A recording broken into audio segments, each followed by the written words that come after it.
Soulful scriptures എവറിഡേയിലേക്ക് സ്വാഗതം. ക്രിസ്തുവിൽ പ്രിയപ്പെട്ട എല്ലാ സഹോദരി സഹോദരന്മാർക്കും ഞങ്ങളുടെ സ്നേഹം. എല്ലാവർക്കും സ്വാഗതം. ഇന്ന് നമ്മൾ ദൈവത്തിന്റെ ആ വലിയ സ്നേഹത്തെക്കുറിച്ചും ത്യാഗത്തെക്കുറിച്ചും ഒക്കെയാണ് സംസാരിക്കാൻ പോകുന്നത്. അതെ, പ്രത്യേകിച്ചും നമ്മുടെ സ്വർഗീയ പിതാവിന് നമ്മളോടുള്ള കരുതൽ. യോഹന്നാൻ 3:16 നമുക്കെല്ലാവർക്കും അറിയാവുന്ന വാക്യമാണല്ലോ. അതെ, തന്റെ ഏകജാതനായ പുത്രനിൽ വിശ്വസിക്കുന്ന ഏവനും നശിച്ചു പോകാതെ നിത്യജീവൻ പ്രാപിക്കേണ്ടതിന് ദൈവം അവനെ നൽകുവാൻ തക്കവണ്ണം ലോകത്തെ സ്നേഹിച്ചു. ആ വാക്യത്തിന്റെ ആഴം അത് ശരിക്കും മനസ്സിലാക്കാൻ സഹായിക്കുന്ന ഒരു കഥയുണ്ട്. ഒരു അച്ഛന്റെയും മകളുടെയും കഥ. ഓ, അപ്പോൾ നമുക്ക് ആ കഥയിലൂടെ ദൈവസ്നേഹത്തിലേക്ക് വരാമല്ലേ? തീർച്ചയായും. ഇത് അമേരിക്കയിലെ മിഷിഗണിൽ നടന്നതാണ്. റിക് വാൻ ബീക്ക് എന്നൊരച്ഛൻ, അദ്ദേഹത്തിന്റെ മകൾ മാഡിയുടെ അവസ്ഥ എന്തായിരുന്നു? ജന്മനാ തന്നെ സെറിബ്രൽ പോളിസി ആയിരുന്നു. അതായത് തലച്ചോറിനെ ബാധിക്കുന്ന, ചലനശേഷിയെ ഒക്കെ ബാധിക്കുന്ന ഒരു പ്രശ്നം. അതിന്റെ കൂടെ അപസ്മാരവും ഉണ്ടായിരുന്നു. അപ്പോ നടക്കാനോ സംസാരിക്കാനോ ഒന്നും കഴിയില്ലായിരുന്നു കുട്ടിക്ക്. വളരെ വേദനാജനകമായ ഒരവസ്ഥ. ശരിയാണ്. പക്ഷേ ഈ അച്ഛൻ റിക്, അദ്ദേഹത്തിന്റെ ജീവിതത്തിലെ ഒരു വലിയ മാറ്റം വന്നു. 2008 തോന്നുന്നു. എന്തു മാറ്റം? അദ്ദേഹം അതുവരെ, അതായത് പുകവലിയും മദ്യപാനവും ഒക്കെയുള്ള ഒരാളായിരുന്നു. പക്ഷേ മകൾക്കു വേണ്ടി എല്ലാം ഉപേക്ഷിച്ചു. അതെല്ലാം ഉപേക്ഷിച്ചു. ഒരു പുതിയ ജീവിതം തുടങ്ങി, ആരോഗ്യമുള്ള ഒരു ജീവിതം. എന്നിട്ട് അദ്ദേഹം ഒരു ലക്ഷ്യം വെച്ചു: മകളോടൊപ്പം ട്രയാത്ലോൺ മത്സരങ്ങളിൽ പങ്കെടുക്കുക. ട്രയാത്ലോൺ? ഈ ഓട്ടവും നീന്തലും സൈക്ലിങ്ങും എല്ലാമുള്ള അതോ? അത് തന്നെ. വളരെ കഠിനമായ ഒന്നാണത്. നടക്കാൻ പോലും വയ്യാത്ത മോളെയും കൊണ്ട് എങ്ങനെയാണ് ഇതിൽ പങ്കെടുക്കുക? അതാണ് അച്ഛന്റെ സ്നേഹം. അദ്ദേഹം അതിനും വഴി കണ്ടുപിടിച്ചു. എങ്ങനെ? ഓടുമ്പോൾ മടിയെ ഇരുത്താൻ വേണ്ടി പ്രത്യേകമുണ്ടാക്കിയൊരു സ്ട്രോളർ. പിന്നെ നീന്തുമ്പോൾ എങ്ങനെ? അരയിലൊരു കയറ് കെട്ടി അതിൽ ഘടിപ്പിച്ചൊരു ബോട്ടിൽ മോളെ കിടത്തും. എന്നിട്ട് ആ ബോട്ട് വലിച്ചുകൊണ്ടാണ് നീന്തുന്നത്. സൈക്കിൾ ഓടിക്കുമ്പോഴോ? അതിനുവേണ്ടി മാറ്റം വരുത്തിയൊരു സൈക്കിളുണ്ട്. അതിന്റെ പിന്നിലെ സീറ്റിൽ അവളെ സുരക്ഷിതമായി ഇരുത്തിക്കൊണ്ട് ഓടിക്കും. വിശ്വസിക്കാൻ പറ്റുന്നില്ല. അവരൊരു ടീമായിട്ടാണ് മത്സരിച്ചത്. അങ്ങനെ ഒരുപാട് മത്സരങ്ങൾ, എത്രയോ ട്രയാത്ലോണുകൾ അവർ ഒരുമിച്ച് പൂർത്തിയാക്കി. ചിലപ്പോ മകളെ കൈകളിലെടുത്തോണ്ട് മൂടുവെന്ന് കേട്ടിട്ടുണ്ട്. അതെ, അതും ശരിയാണ്.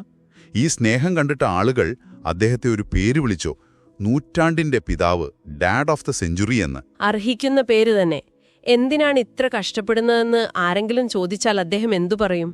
ആ മറുപടിയാണ് ശരിക്കും നമ്മളെ സ്പർശിക്കുന്നത്. അദ്ദേഹം പറയും, അവളുടെ മുഖത്ത് ആ കാറ്റടിക്കുമ്പോഴും വെള്ളം തെറിക്കുമ്പോഴുമൊക്കെയുള്ളൊരു സന്തോഷമുണ്ടല്ലോ, അവളുടെ ആ ചിരി, അതാണ് എനിക്കെല്ലാം. അവളെന്റെ ഹൃദയമാണ്, ഞാൻ അവളുടെ കാലുകളും. ഇത് കേൾക്കുമ്പോൾ കണ്ണു നിറഞ്ഞു പോകും. അദ്ദേഹം ഒരു കാര്യം കൂടി പറഞ്ഞു.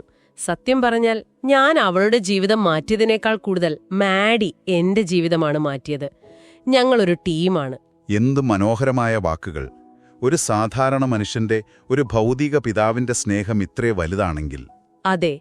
അപ്പൊ നമ്മൾ എങ്ങോട്ടാണ് ചിന്തിക്കേണ്ടത്? നമ്മുടെ സ്വർഗീയ പിതാവ്. യോഹന്നാൻ 3:16 തന്നെ നമ്മൾ തിരിച്ചു വരുന്നു, അല്ലേ? തീർച്ചയായും. റിക്ക് തന്റെ മകൾക്കു വേണ്ടി ഇത്രയധികം സഹിക്കാൻ തയ്യാറായെങ്കിൽ, നമ്മളെ ഓരോരുത്തരെയും പാപത്തിൽ നിന്ന് രക്ഷിക്കാൻ, നിത്യജീവൻ തരാൻ സ്വന്തം പുത്രനെ, ഏകജാതനായ പുത്രനെ തന്നെ നൽകിയ നമ്മുടെ ദൈവത്തിന്റെ സ്നേഹം, അത് എത്രയോ വലുതാണ്. ആ സ്നേഹം നമുക്ക് കാണിച്ചു തന്നത് യേശുക്രിസ്തുവിലൂടെയാണ്. ശരിയാണ്. റിക്ക് പറഞ്ഞ ആ വാചകം, ഞാൻ അവളുടെ കാലുകളും അവൾ എന്റെ ഹൃദയവുമാണ്, അതൊരു വലിയ ചിന്തയാണ് നമുക്ക് തരുന്നത്. എന്താണത്? നമ്മുടെ ചുറ്റുമില്ലേ ഒരുപാട് പേര്, വേദനിക്കുന്നവർ, ഒറ്റപ്പെട്ടവർ, രോഗികൾ ഉണ്ട്. അവർക്ക് വേണ്ടി ക്രിസ്തുവിന്റെ കൈകളും കാലുകളുമാകാൻ, ക്രിസ്തുവിന്റെ സ്നേഹം പകരാൻ ദൈവം നമ്മളെ വിളിക്കുന്നില്ലേ? തീർച്ചയായും. നമ്മുടെ വാക്കുകൾ, നമ്മുടെ പ്രവൃത്തികൾ എല്ലാം ആ ദൈവസ്നേഹം പ്രതിഫലിപ്പിക്കണം. മറ്റുള്ളവരെ ക്രിസ്തുവിലേക്ക് ആകർഷിക്കാൻ അത് നമ്മുടെ കടമയാണ്. നമുക്ക് ഹൃദയം കൊണ്ട് പറയാം, ഹല്ലേലൂയ, ഹല്ലേലൂയ. നമുക്ക് ഒരുമിച്ച് പ്രാർത്ഥിക്കാം. കർത്താവേ, എന്റെ നാവ് അങ്ങയുടെ സത്യം സംസാരിക്കട്ടെ, എന്റെ പാദങ്ങൾ അങ്ങയുടെ വഴിയിൽ നടക്കട്ടെ, എന്റെ കരങ്ങൾ അങ്ങയുടെ സ്നേഹത്തിൽ പ്രവർത്തിക്കട്ടെ, എന്റെ ഹൃദയം എപ്പോഴും അങ്ങയുടെ സാമീപ്യത്തിനായി വാഞ്ചിക്കട്ടെ. കർത്താവേ, അങ്ങ് ഞങ്ങളെ ഒരിക്കലും മറക്കുകയോ ഉപേക്ഷിക്കുകയോ ചെയ്യാത്ത സ്നേഹനിധിയായ പിതാവാണല്ലോ. ഈ ലോകത്തിലെ മാതാപിതാക്കൾക്ക് ഒരുപക്ഷെ മക്കളെ ഉപേക്ഷിക്കാൻ കഴിഞ്ഞേക്കാം. എന്നാൽ അങ്ങ് ഞങ്ങളെ കൈവിടുകയില്ലല്ലോ. ഞങ്ങളിൽ വസിച്ച് ഞങ്ങളെ അളവില്ലാതെ സ്നേഹിക്കുന്ന അങ്ങയ്ക്ക് നന്ദി. കർത്താവേ, ഞങ്ങളെ ക്രിസ്തുവിന്റെ കൈകളും കാലുകളും അധരങ്ങളുമാക്കി മാറ്റണമേ. ആവശ്യത്തിലിരിക്കുന്നവരെ ശുശ്രൂഷിക്കുവാനും, വേദനിക്കുന്നവരെ ആശ്വസിപ്പിക്കുവാനും, അങ്ങ് ഞങ്ങളെ സ്നേഹിച്ചതുപോലെ മറ്റുള്ളവരെ സ്നേഹിക്കുവാനും ഞങ്ങളെ സഹായിക്കണമേ. ഞങ്ങളുടെ പ്രിയ രക്ഷകനായ യേശുക്രിസ്തുവിന്റെ ധന്യമുള്ള നാമത്തിൽ തന്നെ ഞങ്ങൾ പ്രാർത്ഥിക്കുന്നു. ആമേൻ. നിങ്ങളുടെ ജീവിതത്തിൽ ദൈവകൃപ അനുഭവിച്ചറിഞ്ഞ സാക്ഷ്യങ്ങൾ, നിങ്ങളുടെ വിശ്വാസാനുഭവങ്ങൾ മറ്റുള്ളവർക്കൊരു പ്രോത്സാഹനമാകാൻ നിങ്ങൾ ആഗ്രഹിക്കുന്നുണ്ടെങ്കിൽ തീർച്ചയായും അവ ഞങ്ങൾക്ക് അയച്ചു തരിക. soulfulscriptureseveryday@gmail.com എന്ന ഇമെയിൽ വിലാസത്തിലാണ് അയക്കേണ്ടത്. തിരഞ്ഞെടുക്കുന്ന സാക്ഷ്യങ്ങൾ ഞങ്ങൾ ഇവിടെ പങ്കുവെക്കുന്നതായിരിക്കും.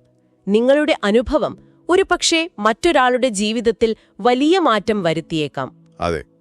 അപ്പോ ഇന്നത്തെ ഈ ചർച്ചയിൽ പങ്കെടുത്ത എല്ലാവർക്കും ഞങ്ങളുടെ ഹൃദയം നിറഞ്ഞ നന്ദി. അടുത്ത തവണ കാണുന്നതുവരെ കർത്താവിന്റെ കൃപയും സമാധാനവും നിങ്ങളോടൊപ്പം ഉണ്ടായിരിക്കട്ടെ. ആമേൻ.